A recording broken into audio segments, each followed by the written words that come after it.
scolaire unique numérique et convergence des luttes. Donc nous arrivons à la fin d'un congrès nourri par notamment beaucoup de réflexions pédagogiques qui ne doivent pas nous faire oublier, faire perdre de vue qu'il n'y a pas de chemin émancipateur pour tous dans un monde qui est capitaliste, dans un monde où l'école n'aura pas d'autre but que d'adapter les individus aux besoins du marché et dont le cheval de Troie des dirigeants économiques prend aujourd'hui la forme de ce LSUN. C'est pourquoi nous avons, nos équipes organisatrices, invité différentes organisations, associations, syndicats qui ont pris position côté de l'ICEM contre le livret numérique. Bonjour à tous. Alors dans un premier temps, nous allons regarder une vidéo que Joël va vous présenter. Ensuite, Joël et Claude du CNRBE, du collectif national de résistance à base d'élèves, vous parleront, vous feront quelques commentaires à propos du film qui précise base élèves, INE, etc. Remet des infos là-dessus. On est à peu près tous les mêmes infos. Ensuite, Véro nous présentera en quoi ça concerne aussi les enseignants et pas que les élèves. Puis Esther, du CA de l'ICEM, nous expliquera ce que l'ICEM a commencé à mettre en place depuis un an et demi. Et où on en est là aujourd'hui en tant qu'ICEM, en tant qu'association ICEM, qu'est-ce qu'on porte, comment on le porte. Et les partenaires qui se sont associés vous préciseront eux aujourd'hui où ils en sont et comment ils se positionnent par rapport à ce partenariat. Et ensuite, c'est parole à la salle pour savoir qu'est-ce qu'on fait lundi dans nos associations de parents d'élèves, nos écoles, nos syndicats, nos partis, etc., pour arrêter le temps avant qu'ils nous écrasent.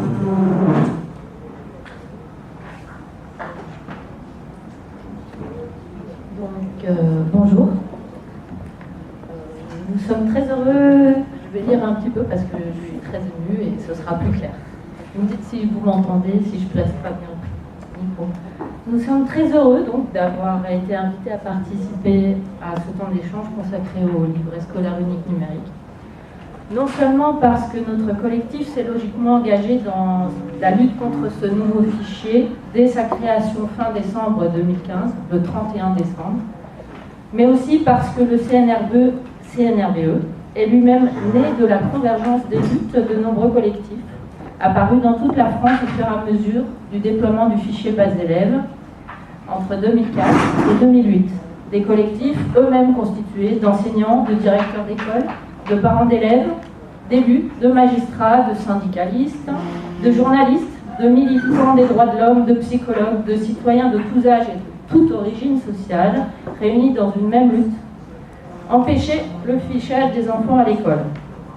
Cette convergence des luttes a pris différentes formes. Soutien aux directeurs résistants, pétitions, manifestations, blocage de formation, campagne de mails, diffusion de tracts, campagne de lettres d'opposition, de motions contre base élèves dans les écoles, de vœux contre base élèves dans les mairies, organisation de dépôts de plaintes groupées, médiatisation de ces actions, création d'un site web alimenté régulièrement avec de nouvelles informations, création de listes de travail, d'une caisse de solidarité pour financer les actions, et invitation aussi d'autres organisations à nos réunions nationales, comme l'ICEM le fait avec nous aujourd'hui, et nous l'en remercions. Une telle convergence des luttes est à nouveau nécessaire aujourd'hui, puisque avec le livret scolaire unique numérique, reviennent la plupart des données liberticides et surtout hautement sensibles qui avaient été retirées du fichier base élèves suite aux mobilisations de 2007 et 2008. Et ce, d'autant plus que ce fichier concerne non seulement les élèves du premier degré, mais aussi ceux du second degré, puisque le LSUN est obligatoire du CP jusqu'à la 3e. Donc nous vous proposons de commencer ce temps d'échange, comme on vient de vous le dire, par un petit film d'environ 13 minutes, Il s'agit d'un montage que nous avons réalisé à partir de 2 vidéos, l'une réalisée en 2008 par le collectif isérois contre bas élèves, au plus fort de la mobilisation contre bas élèves en Isère. L'autre reprend de larges extraits d'une création théâtrale intitulée La Révolution de papier, jouée par la compagnie Nage à la Bourse du Travail de Paris en 2011 dans le cadre de la 5e réunion nationale du CNRDE au moment du déploiement du vrai personnel de compétences, ainsi que des premières expérimentations du livret scolaire numérique dans le premier degré et de la procédure automatisée AFELNET 6e pour affecter les élèves au collège. Nous évoquerons ensuite succinctement les dangers du livret scolaire unique numérique, si c'est possible, succinctement, avant d'échanger avec vous sur les moyens de lutter contre ce fichage liberticide. Je vous remercie. Ça rappellera beaucoup de souvenirs à certains. Et hélas, ces 6 années ont vu le développement d'un nombre considérable de fichiers. Et ce développement ne fait que confirmer les craintes qui étaient les nôtres en 2011 et déjà en 2008. En plus, vous voyez arriver le LSUN, qui ressemble comme 2 gouttes d'eau au LPC qui a été présenté dans ce document vidéo. Et on entend beaucoup parler des évaluations nationales qui ont disparu pour l'instant du paysage. Mais vous savez tous que dans le programme Macron, et c'est confirmé par le choix du ministre Blanquer, les évaluations nationales sont prévues, elles sont même prévues pour être généralisées à tous les niveaux et systématiquement, on peut le supposer, utilisées via l'informatique, en mémoire, en traçabilité. J'ai été chargé de présenter d'une manière très très courte le LSUN et ses dangers. Je vais essayer de le faire très rapidement. Vous pourrez bien sûr reprendre les différents points dans la discussion avec la salle tout à l'heure. Je fais exprès d'aller vite. Donc vous avez tous eu connaissance, sans doute, de ce document du ministère qui a été destiné aux parents d'élèves, qui a été distribué ou pas distribué dans les écoles et dans les établissements. On peut le faire passer. Dans ce document, le N de LSUN a disparu. Il veut bien sûr dire numérique, et allez vous demander pourquoi. Le ministère écrit en titre « Le LSU de votre enfant ». De votre enfant, il appartient désormais à l'État. Il est accessible en ligne.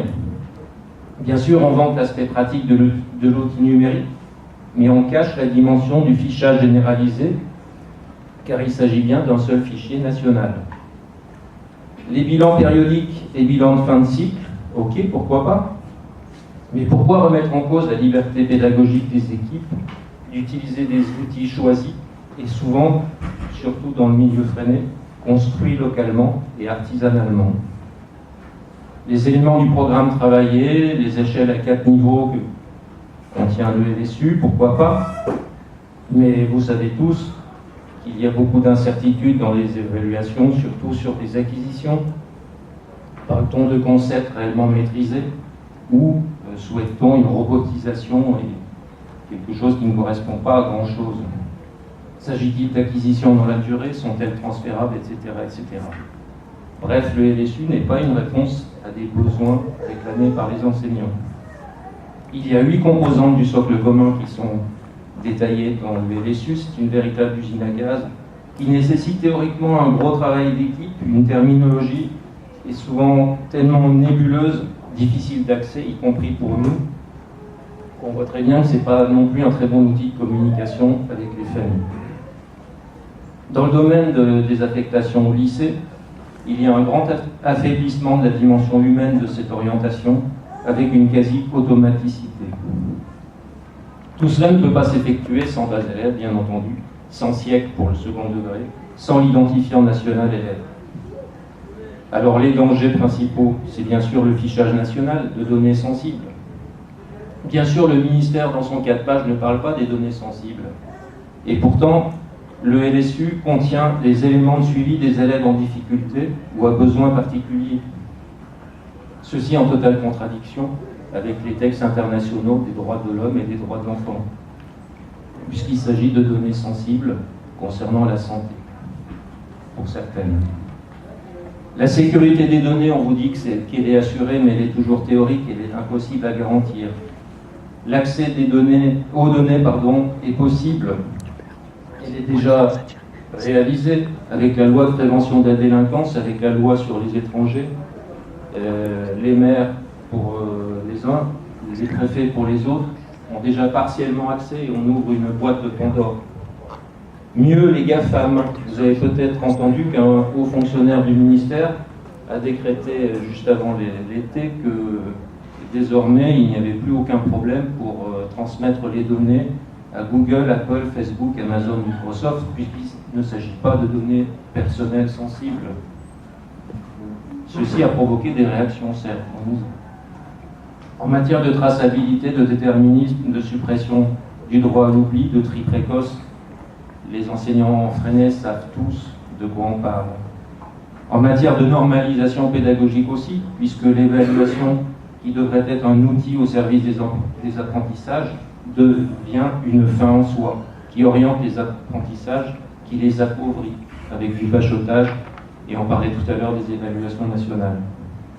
L'évaluation normative, c'est un véritable affaiblissement de sa dimension formative et une perte de la souplesse et de la prudence de l'évaluation qui nous sont chères.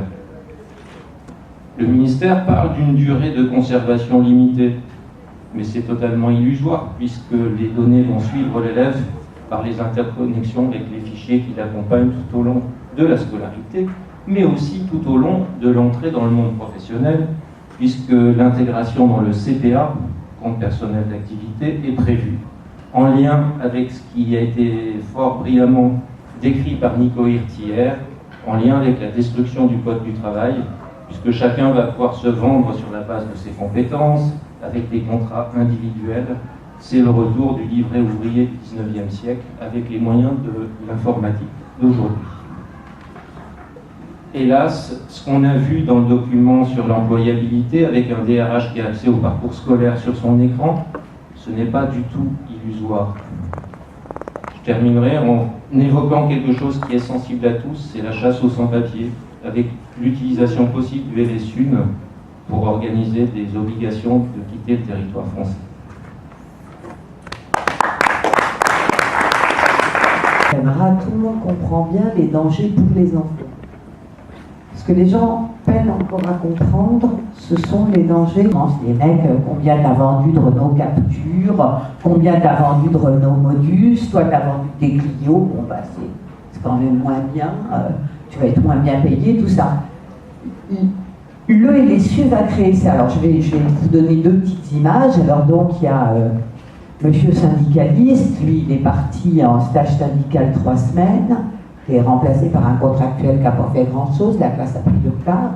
Puis il a un quart de décharge remplacé par un EFS qui rame un peu. Évidemment, il ne va pas pouvoir valider dans le LSU aussi bien que Madame Sévère, qui elle est toujours là, fait le programme dans l'ordre. De toute façon, Madame Sévère est la copine de la directrice, donc déjà préalablement, une maligne, Madame Sévère. Elle a pris la petite Charlotte, hein, déjà elle avait eu la grande sœur, ça le fait tout de suite, et elle a laissé Mahmoudou, syndicaliste, parce qu'elle avait déjà connu le grand frère, et elle sentait bien que c'était plus difficile. Donc, remarquez que dans le LSU, lorsque vous êtes remplacé, les évaluations sont faites sous votre nom. Parce que là, je vais introduire une 3e maîtresse d'école qui, elle, est enceinte. Et donc, elle s'arrête. La salope. 3 mois, 4 mois pour faire son congé maternité. Pendant qu'elle est partie, elle aussi, elle est remplacée par une contractuelle sans formation qui valide quasiment rien, parce que déjà, elle n'arrive pas à les faire asseoir. Toutes les évaluations seront entrées sous son nom, sur son parcours à elle. Donc lui, il va être impacté de son syndicalisme, elle est impactée parce qu'elle fait des enfants et elle s'arrête. Et pendant ce temps-là, évidemment, Mme Sévère, elle est là, résultat extraordinaire. À l'évaluation du 6e échelon, à la rencontre avec l'inspecteur, excusez-moi, mais évidemment, elle, je vais lui mettre un échelon de plus. Tu vois, je peux pas, parce que là, en plus, avec ton bébé, tu vas t'arrêter, tout ça. On sent bien, tu peux pas avoir. Et là, on est exactement dans ce que raconte Nico, c'est-à-dire la fin des échelons de l'ancienneté et de l'indice. D'ailleurs, ce que Macron nous promet là pour la rentrée, c'est l'embauche des enseignants par les chefs d'établissement. Je rappelle que les chefs d'établissement, ce n'est pas les directeurs d'école, c'est les inspecteurs. Hein. Moi, je ne suis pas sûre qu'ils me reprennent. Hein. Mais je ferai non plus. Hein. Non, je une fois que... Et puis elle, tu vois bien, elle va en faire un deuxième, elle est jeune, puis ça se trouve un troisième, moi je ne suis pas sûre de la prendre non plus. Hein. Lui, l'affaire est réglée, déjà il est barbu, tout ça, donc... ou alors, si, je vais te reprendre parce que je ne trouve personne pour la 4e SECPA de Stein. Il n'y a pas énormément de volontaires pour le nord de la Seine-Saint-Denis, donc finalement, tu vois. Et toi, je peux te reprendre éventuellement comme vacataire pour tes remplacements, mais pas cher, moins cher. Enfin, c'est ça qui nous promettent. C'est la guerre de tous contre tous. On va remplir nous-mêmes la banque de métadonnées qui va donner les indicateurs de salaire sur lesquels ils vont nous réembaucher. Déjà, allez sur eProf, parce que moi j'ai gueulé comme un putois l'année dernière, parce qu'en allant sur eProf, je regarde mes absences, et je vois une liste d'absences, alors invraisemblable, hein. J'avais 2 pages d'absence sur les 3 dernières années scolaires, je suis jamais malade, jamais arrêté. Il m'avait mis toutes les autorisations d'absence pour siéger au CHSCT en absence. Les comités d'hygiène et de sécurité, j'étais élue syndicale sur les comités d'hygiène et de sécurité. Toutes les autorisations d'absence pour aller aux formations, pour siéger en réunion et tout, étaient mises en absence, comme si on pouvait presque me les reprocher. Donc moi j'ai dit non, vous enlevez ça tout de suite, dit prof. Moi je veux pas. Déjà je trouve TraceSpace qui compte nos arrêts de maladie. Alors dernière chose, vous savez, la nouveauté dans cette année, c'est qu'on va devoir rentrer non seulement les noms, les prénoms, les dates de naissance et tout ça.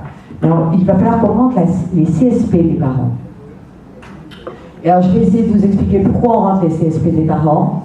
C'est parce que les catégories socio-professionnelles vont donner des attendus par école. C'est-à-dire que si dans ton école, tu as 48% d'immigrés sud-sahéliens, 38% d'ouvriers, 14% de retraités, 60% de mères au foyer, ça va donner un profil d'école un peu REP+, quoi. Hein?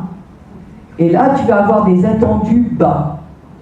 C'est-à-dire que Madame Sévère, si elle fait seulement 54% avec des enfants issus d'immigration sud-sahélienne, bon, c'est pas mal. Elle va quand même avoir son échelon. Alors que lui, qui est en plein centre-ville et qui fait pas mieux de 68%, avec la moitié de sa classe qui est cadre supérieur, eh ben lui, il va être sanctionné. C'est-à-dire qu'on va, dans les banques de métadonnées, il y a des pondérations qui sont déjà faites. Parce que nous, les directeurs d'école des REP+, il y a 4-5 ans, on avait reçu de l'inspection les attendus relations CSP. Donc nous, pour les vals CE2, bon, ce qui est con, c'est qu'on ne l'avait pas passé les vals CE2, hein, mais pour les vals CE2, on devait nous réaliser 56% dans mon école. Voilà. Ce que je veux que vous gardiez, c'est que le fichage des enfants, c'est forcément le fichage des adultes. Il n'y a pas de fichage des enfants qui ne devienne pas le fichage de l'ensemble de la population. Mais chaque fois qu'on est en guerre, la guerre commence par les plus faibles. On commence par les vieux, on commence par les handicapés, on commence par les mômes. Chaque fois que vous faites une RESS et que vous remplissez que vous remplissez le dossier GEVASCO. GEVASCO, c'est le fichage de l'ensemble des handicapés de France. Le jour où ça tombera dans de mauvaises mains, on se demandera pourquoi on a fiché tous les adultes et tous les enfants handicapés en France. D'accord. Je vous recommande de taper sur Internet quelque chose qui s'appelle Portail Orchestra. Vous verrez, le Portail Orchestra récapitule l'ensemble des logiciels qui gèrent vos absences. Vous savez qu'il y a un logiciel qui gère vos absences, qui gère les affectations des personnels, qui gère, voilà. À chaque fois, il y a des logiciels différents. Tous ces logiciels sont interconnectés aujourd'hui dans le cadre du Portail Orchestra. Et si vous n'avez pas le sentiment d'être bienvenu à Gattaca, je vous le dis, bienvenue à Gattaca.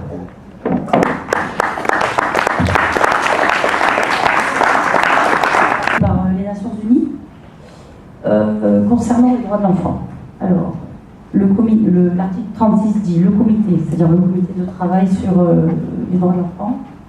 Le comité reste préoccupé par la multiplicité des bases de données destinées à recueillir, stocker et utiliser des données personnelles d'enfants sur de longues périodes, ainsi que par le fait que les enfants et leurs parents ne soient pas suffisamment informés par les autorités éducatives de leur droit de s'opposer à l'enregistrement de données personnelles ou d'accéder à ces données et de les modifier ou de les supprimer.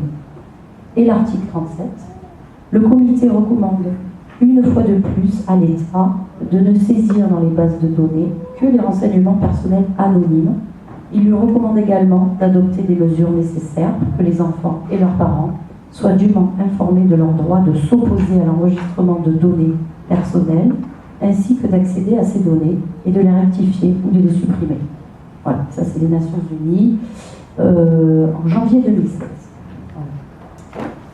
Donc, moi je vais parler 2 minutes au nom du CA-DICEM.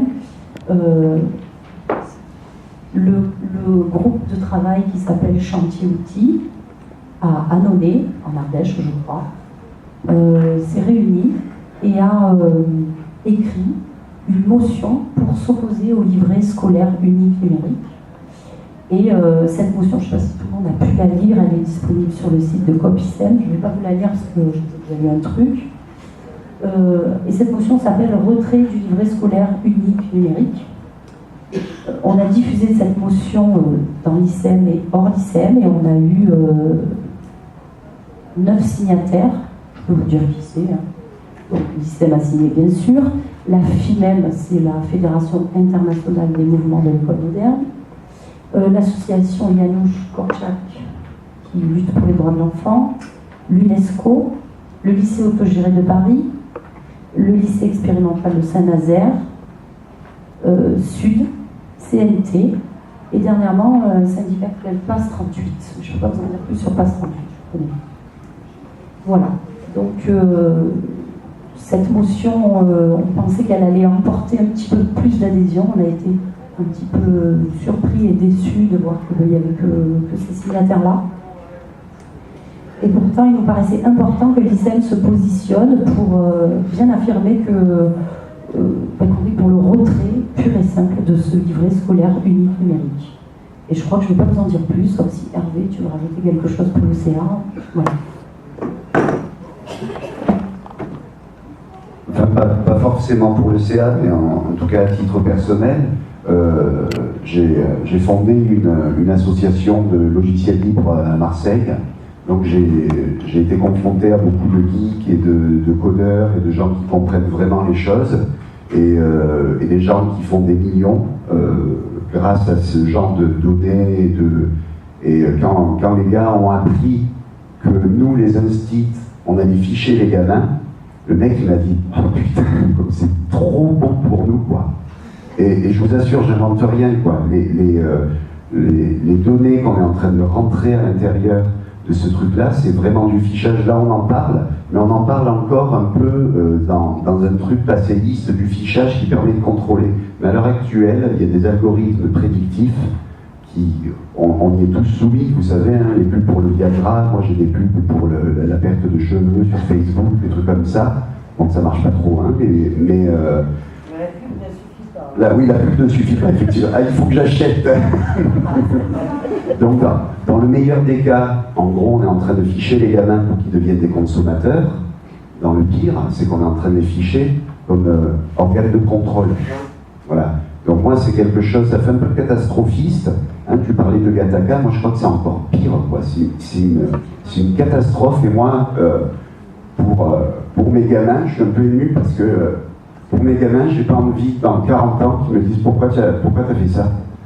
Pourquoi t'as rentré mes données? Donc moi, j'appelle personnellement au sabotage. Je sais pas si le retrait fera quelque chose, mais sabotage, quoi. C'est-à-dire, je rentre à participer à une classe freinée, donc toutes les compétences en français, à participer à une classe freinée. Puis s'ils sont pas contents, ils vont se faire foutre. C'est moi qui parle, c'est pas le seul.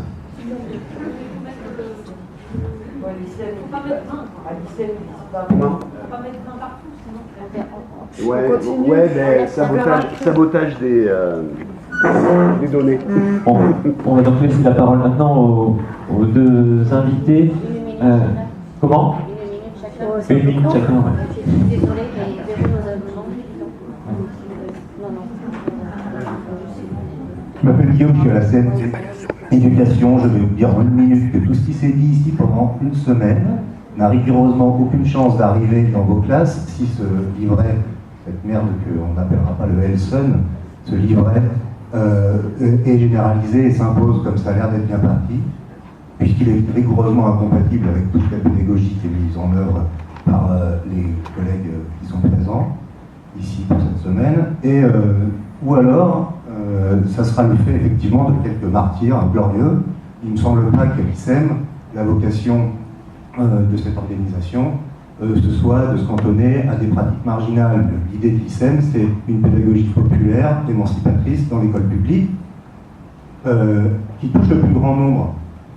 Et pour l'instant, on a déjà eu cette année, je vais faire 1 minute 30, on a déjà eu cette année des formations sur comment s'approprier les nouveaux programmes, des nouveaux programmes qui sont des fois interprétables dans des sens plutôt favorables à la pédagogie et aux pratiques mutualistes et coopératives.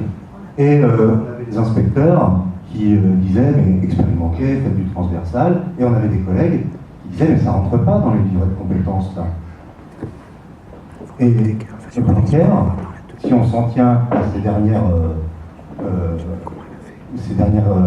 interviews de cet été, rappelle quand même que effectivement l'évaluation à tous les niveaux, le pilotage du système, etc., c'est quelque chose qui peut servir à améliorer, à imposer les bonnes pratiques, etc. Donc il n'a pas trop parlé de ça cet été en fait. Il a parlé de ça surtout dans son livre de programme, là, qu'il faut absolument avoir lu, qui est très facile à lire, et qui, alors Véronique, elle a l'air de le lire dans l'avenir, parce qu'elle a une bonne expérience pédagogique, syndicale et professionnelle, mais c'est pareil, si on veut faire de la futurologie, il suffit de lire ce bouquin pour savoir ce qui va nous arriver. Donc, le Elson, nous, en tant que syndicalistes, par ailleurs, on est bien conscient qu'effectivement, il va servir, grâce à la réforme de l'évaluation des enseignants, à piloter aussi les équipes, à imposer des pratiques.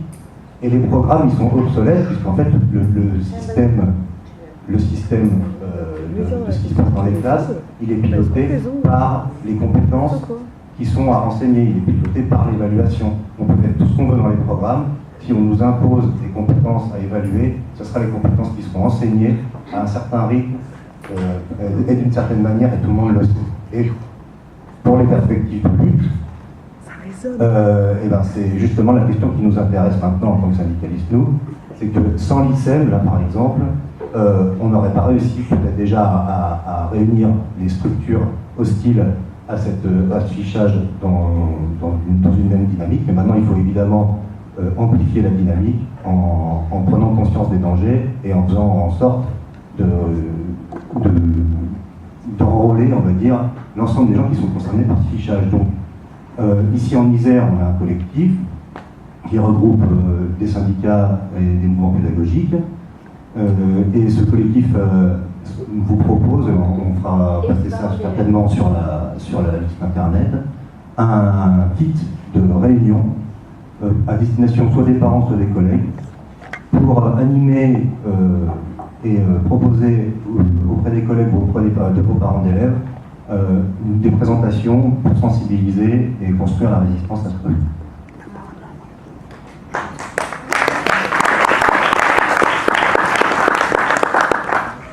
Bonjour, Didier quasiment tout dit. Je voudrais juste quand même rajouter, si moyen de lancer un peu la discussion, lancer le débat par rapport à notamment ce que tu disais sur la question du sabotage. C'est que nous, on l'a expérimenté un peu sur l'Isère. Ça fait un an, enfin moins d'un an, mais j'ai envie de dire c'est cette année qu'on a vraiment essayé de lancer le truc, de voir un peu avec les collègues comment est-ce qu'on se bat contre ce truc-là.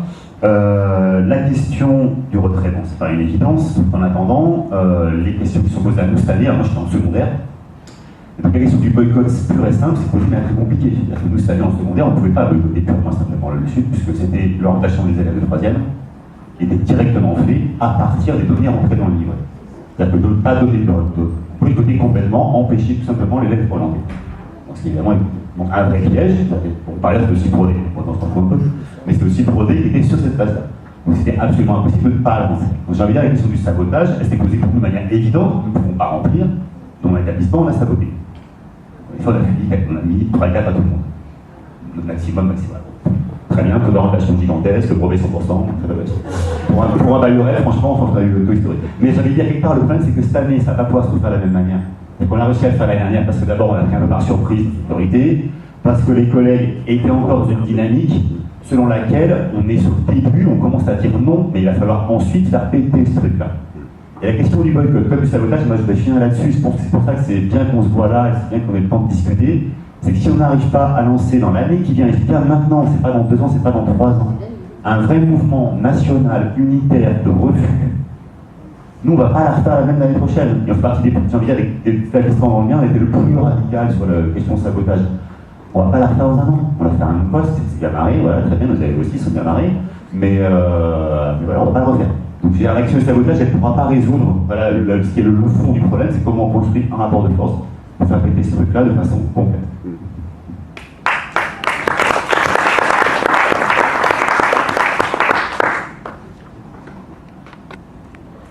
On va maintenant donner la parole à la salle. Donc s'il y a derrière